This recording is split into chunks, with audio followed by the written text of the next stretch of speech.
Hello friends, Bengal job study সংবাদ চ্যানেলে আপনাদের প্রত্যেককে জানাই স্বাগতম। আজ এক্ষুনি মাত্র পাওয়া খবর অনুসারে রাজ্য কেন্দ্র সরকারের তরফ থেকে উঠে এলো আজকের বাছাই করা 20টি গুরুত্বপূর্ণ সংবাদ। শুরুতে হেডলাইন, তারপরে বিস্তারিত খবর। বাংলায় নতুন সরকার আর তারপরে একের পর এক পরিস্থিতি বদল, গোটা বাংলা জুড়ে উত্তেজনা। এই মুহূর্তে বিরাট বড় খবর সামনে উঠে আসছে। নতুন মুখ্যমন্ত্রী শুভেন্দু অধিকারী আর তারপরেই বাংলায় বিরাট রোদ বদল। একের পর এক ভাতায় বার, ক্ষমতায় এসে এবার পলিটিক্স। সাংবাদিকদের হাতে 5,000 টাকা প্রতি মাসে এবার সাংবাদিক ভাতা চালু মোদী সরকার, তাও আবার শুধুমাত্র বাংলায়। বিরাট বড় খবর। এদিকে আবার সোমবার পরপর 3টি বৈঠক, নবান্নে পরপর 3টি বৈঠক সারবেন সিএম শুভেন্দু অধিকারী। আর রাজ্যের প্রশাসনিক শীর্ষ কর্তাদের নিয়ে প্রথমে একটি পর্যালোচনা বৈঠক করবেন তিনি। এরপর দুপুরে জেলাশাসকদের সঙ্গে বৈঠক করতে পারেন। তারপর বিকেলে রাজ্যের পুলিশের শীর্ষ অধিকারীদের সঙ্গে বৈঠক করছেন শুভেন্দু। সূত্রের খবর, বৈঠকে উপস্থিত থাকবেন রাজ্য পুলিশের ডিজি, কলকাতা পুলিশ কমিশনার সহ রাজ্যের বিভিন্ন জনের উচ্চপদস্থ আধিকারিকরা।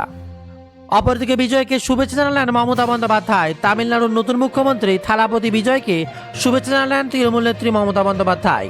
এক্সে তিনি লেখেন, 2026 সালের তামিলনাড়ু বিধানসভা নির্বাচনে টিভিকের চিত্তাকর্ষক জয়ের জন্য আমি আন্তরিক অভিনন্দন জানাই। আমি বিজয়কে আমার উষ্ণ শুভেচ্ছা জানাই। এই রায় তৃণমূলের জনগণের আকাঙ্ক্ষা, আস্থা, গণতান্ত্রিক ইচ্ছাকেই প্রতিফলিত করে। তার সরকারের সাফল্য কামনা করছি।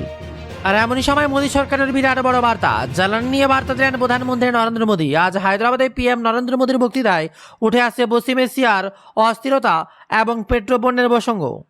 প্রধানমন্ত্রী স্পষ্ট বলেন, বর্তমান সময়ে পেট্রোল, ডিজেল, গ্যাস এসব জিনিস অত্যন্ত সংযমী হয়ে ব্যবহার করতে হবে।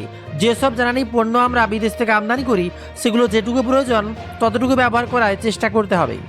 আর এতে বিদেশি মুদ্রারও সাশ্রয় হবে এবং যুদ্ধের সংকটের বিরূপ প্রভাবকে কমানো যাবে। এমনই বার্তা ভারতের প্রধানমন্ত্রী নরেন্দ্র মোদীর। আর দিকে আবার শপথ গ্রহণ করেছেন বাংলার নতুন মুখ্যমন্ত্রী শুভেন্দু অধিকারী। এবার পুলিশের পাশাপাশি মুখ্যমন্ত্রী শুভেন্দু অধিকারীর নিরাপত্তায় আপাতত থাকবে কেন্দ্র বাহিনীও। অন্য সূত্রে খবর পাওয়া যাচ্ছে, 6 মে রাতে খুন হয়েছে তার আত্মসহায়ক চন্দ্রনাথ রথ। এই ঘটনা থেকে শিক্ষা নিয়ে রাজ্যের নতুন মুখ্যমন্ত্রীর নিরাপত্তার কোনো খামতি রাখতে চায় না প্রশাসন। তাই কেন্দ্র স্বরাষ্ট্রমন্ত্রী শুভেন্দুর নিরাপত্তা রেখে দেওয়ার সিদ্ধান্ত নিয়েছে। সঙ্গে রাজ্য সরকারের তরফেও পুলিশ বাহিনী মোতায়েন করা হয়েছে। আর অপরদিকে মমতা বন্দ্যোপাধ্যায় এবার জোট বার্তা। বিরাট বড় খবর সামনে, তাতেই এবার খোঁচা শুভেন্দু অধিকারী। শনিবার বাম এবং অতিবাম দলগুলিকে তৃণমূলের সঙ্গে জোট বাঁধার ডাক দিয়েছেন তৃণমূল সুপ্রিয় মমতা বন্দ্যোপাধ্যায়। বিজেপির বিরুদ্ধে সকল রাজনৈতিক দলকে জোট বাঁধার আহ্বান জানান তিনি। আর সেই প্রসঙ্গে প্রশ্ন করা হলে মুখ্যমন্ত্রী শুভেন্দু অধিকারী বলেন, আমি একটা কথাই বলবো, তিনি রাজনীতিতে অপ্রাসঙ্গিক লোকেদের সম্পর্কে মন্তব্য করতে চাই না। এমনই বার্তা এবার শুভেন্দু অধিকারী। আর এমনই সময় এগিয়ে যাওয়ার বার্তা দিচ্ছেন শুভেন্দু অধিকারী। পেছনে ফিরে দেখার সময় নেই, ভয় আউট, ভরসা ইন। মোদিজি ভরসা দিয়েছেন, মানুষ এগিয়ে এসছে, দায়িত্ব অনেক, এগিয়ে যেতে হবে। রবিবার বিকেলে মুখ্যমন্ত্রী হিসেবে প্রথমবার শান্তিকুঞ্জ থেকে বেরিয়ে সংবাদ মাধ্যমের উদ্দেশ্যে এমনটা জানালেন শুভেন্দু অধিকারী। শনিবার রাতে তিনি কাঁথির বাড়িতে ফিরেছিলেন। রবিবার সন্ধ্যায় কলকাতায় তার বৈঠক রয়েছে। এদিন কলকাতার উদ্দেশ্যে রওনা দেওয়ার আগেই অনুগামী এবং শুভানুগামীদের আবেগে ভাসলেন শুভেন্দু অধিকারী। আসি পরের খবরে। মাছ উৎসব এবার বিজেপির। আম্পাস স্ট্রিটে এবার মাছ উৎসব বিজেপি। সেখানে তৃণমূল নেত্রী মমতা বন্দ্যোপাধ্যায়ের বিরুদ্ধে মিথ্যাচারের অভিযোগ তুলল গেরুয়া শিবির। তাদের দাবি, মমতা মিথ্যাচার করেছেন, বিভ্রান্ত করেছেন মানুষকে। বিজেপি শাসিত রাজ্য থেকে মাছ, ডিম আসে বাংলায়। অন্যদিকে আবার রং নিয়ে চলছে একের পর এক খবর। বিধানসভা জয়ের পর পশ্চিম মেদিনীপুরের ক্ষীরপাই পুরসভার দেওয়ালে একাংশ নীল সাদা রং বদলে যায়, গেরুয়া করে দিয়েছিল বিজেপির কর্মীরা। লাগানো হয়েছিল বিজেপির পতাকাও। রবিবার সেই রং মুছে ফেরে নীল সাদা করে দেওয়া হলো। সূত্রের খবর, বিজেপির রাজ্য নেতৃত্বের নির্দেশেই এই কাজ করেছে। বিজেপির জেলা কমিটির সদস্য গৌতম ভট্টাচার্য বলেন, কিছু অতি উৎসাহিত মানুষ হঠাৎ করে অনৈতিক এই কাজ করেছিল, দলের কর্মীরাই রং বদলে দিয়েছে। এর মাঝেই আবারও বিরাট বড় খবর। বেঙ্গালুরুতে মোদির কনভয়ে রাস্তায় উদ্ধার হলো এবার জেলাটিন স্টক। কিসের ছক? আটক এক সন্দেহভাজন। প্রধানমন্ত্রী নরেন্দ্র মোদী রবিবার বেঙ্গালুরু সফরে কেন্দ্র করে বড়সড় নিরাপত্তা সতর্কতা জারি করা হয়েছে। আর তার যাতায়াতের নির্ধারিত রুটের কাছ থেকেই জেলাটিক স্টিক উদ্ধার করা হয় বলে তীব্র চাঞ্চল্যকর ছড়ায় এবার। সূত্রের খবর, রবিবার ভোরে ওই ব্যক্তি লোকাল থানায় ফোন করে জানায় যে হল এলাকা এবং আর্ট অফ লিভিং কেন্দ্রের কাছে বিস্ফোরণ ঘটতে পারে। এরপরে নিরাপত্তার সংস্থাগুলি দ্রুতই এলাকায় তল্লাশি চালায়। হল বিমানবন্দরের কাছে কোনো সন্দেহজনক বস্তু না মিললেও আর্ট অফ লিভিং কেন্দ্রের পাশাপাশি তল্লাশির সময় প্রধানমন্ত্রীর রুটের ধারে একটা কম্পাউন্ড ওয়ালের পাশেই সেতুর কাছে জেলাটিনের স্টিক উদ্ধার হয়। পরে ফোনকারীকে আটক করা হয়।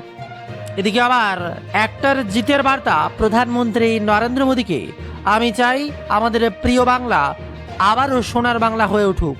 মোদীর গ্যারান্টির উপর অটো রাস্তায় বার জিতের।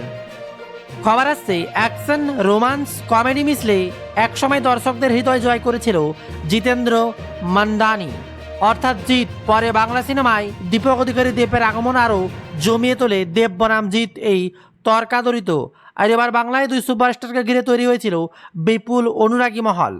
এই পরিস্থিতিতে অজ্ঞাত কোনো কারণেই বহু বছর ধরে যেন নিজেকে আড়ালে রেখেছিলেন জিৎ, এক কোনো স্বেচ্ছা অজ্ঞাতবাস।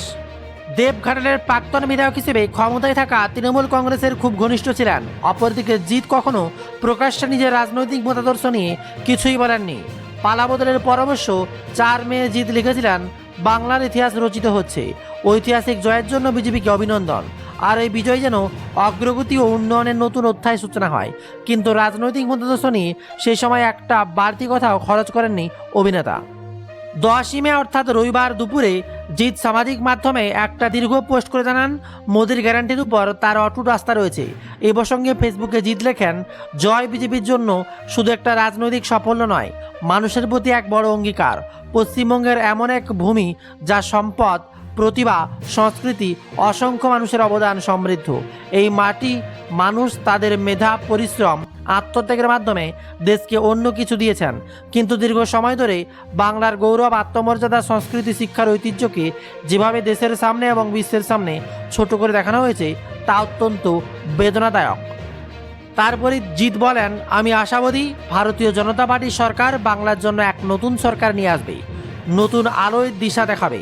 আমাদের প্রধানমন্ত্রী শ্রী নরেন্দ্র মোদীজি যে প্রতিশ্রুতি দিয়েছেন, মোদীর গ্যারান্টি, তার উপর আজ কোটি কোটি মানুষ বিশ্বাস ও প্রত্যাশা টিকে আছে। আমি চাই পশ্চিমবঙ্গ আমাদের প্রিয় বাংলা আবারও সোনার বাংলা হয়ে উঠুক, ফিরে পাক তার হারিয়ে যাওয়া গৌরব। এটাই আমার আশা। জয় হিন্দ, এমনই বলেন জিৎ। আর এবার জানিয়ে অপেক্ষা করে রয়েছে গোটা বাংলার মানুষ, মহিলাদের 3000 টাকা কবে পাবেন? অন্নপূর্ণা ভাণ্ডার, তা নিয়ে শুরু হলো এবার আলোচনা।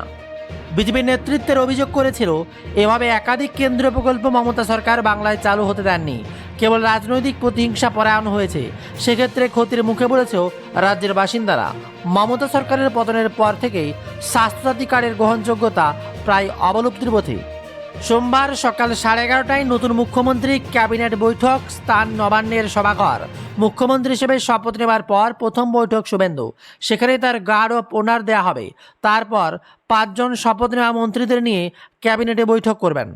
বৈঠকে এবার কী নিয়ে আলোচনা? সূত্র মারফত জানা গিয়েছে, কেন্দ্রের প্রকল্প যেগুলো আগে সরকার গ্রহণ করেনি তা নিয়ে আলোচনা হতে পারে। আয়ুষ্মান ভারত এখানে গ্রহণ করেনি। নির্বাচনী প্রচারে হয়েছে বারবার বিজেপির কেন্দ্র নেতৃত্ব এ নিয়ে মমতা সরকারের বিরুদ্ধে সরব হয়েছিলেন। বিজেপি নেতৃত্বের অভিযোগ করেছিলেন, এভাবে একাধিক কেন্দ্রীয় প্রকল্প মমতা সরকার বাংলায় চালু হতে দেননি, কেবল রাজনৈতিক প্রতিহিংসা পরায়ণ হয়েই। সেক্ষেত্রে ক্ষতির মুখে পড়েছিল রাজ্যের বাসিন্দারাও। মমতা সরকারের পতনের পর থেকেই স্বাস্থ্যসাথী কার্ডের গ্রহণযোগ্যতা প্রায় অবলুপ্তির পথে, কারণ সেই কার্ড অনেক বেসরকারি হাসপাতালে নেওয়া বন্ধ করে দিয়েছে। প্রশ্নের মুখে পড়েছে এবার লক্ষ্মীর ভাণ্ডার প্রকল্প। আর সেই বিষয় নিয়ে এবার শুভেন্দুর বৈঠকে আলোচনা হতে পারে বলেই জানা গেছে। মহিলারা যাতে আর্থিক সুবিধা পান তার জন্য এই প্রকল্পের অন্য নাম দিয়ে চালু করা হতে পারে বলেই প্রশাসনিক সূত্রে খবর। আগেই বিজেপি ঘোষণা করেছিল, বলা ভালো তাদের সংকল্পপত্রে উল্লেখ ছিল অন্নপূর্ণা ভাণ্ডার চালু করা হবে বাংলায়, আর তাতে মহিলারা মাথাপিছু 3000 টাকা করে পাবেন। এ বিষয়ে কোনো সিদ্ধান্ত নেওয়া হয় নাকি এদিন বৈঠকে, সেটাই দেখার জন্য তাকিয়ে রয়েছে গোটা বাংলার মানুষ। তবে আপনার কি মতামত? নতুন মুখ্যমন্ত্রী, সবার মুখ্যমন্ত্রী, প্রত্যেকে শুভেচ্ছা জানিয়ে কমেন্টে অবশ্যই সকলে নতুন মুখ্যমন্ত্রীর সম্পর্কে অর্থাৎ শুভেন্দু অধিকারী সম্পর্কে কিছু লিখে জানাবেন। সবাই চায় বাংলার উন্নয়ন হোক, বাঙালির উন্নতি হোক। আর অপরদিকে মমতা বন্দ্যোপাধ্যায় বিরোধীদের জোট করায় ব্যস্ত। কোনোভাবেই গেরুয়া শিবিরকে সম্পূর্ণ ক্ষমতা দেওয়া যাবে না, উৎখাত করতেই ব্যস্ত এবার মমতা বন্দ্যোপাধ্যায়। এমনকি বাম অতিবামের হাত ধরতেও প্রস্তুত, কংগ্রেসের হাত ধরতেও প্রস্তুত। যেন তেন বোকারে এবার মোদী সরকারকে পরাস্ত করতে এগিয়ে আসছেন বাংলার মুখ্যমন্ত্রী মমতা ব্যানার্জি। আসছে আরও কিছু গুরুত্বপূর্ণ খবর পরের ভিডিওতে, তার জন্য সাবস্ক্রাইব করে কমেন্টে আপনার জেলার নামটি লিখুন, তাহলে আপনার জেলার খবর থাকবে পরের ভিডিওতে। আর এক্ষুনি মাত্র লেটেস্ট খবরগুলো জানতে আমাদের ওয়েবসাইট গুগলে গিয়ে সার্চ করুন bengaljobstudy.in। ভিডিওটি প্রচুর পরিমাণে শেয়ার করে সবাইকে সঠিক বার্তা জানার সুযোগ করে দিন। আসছি পরের খবরে।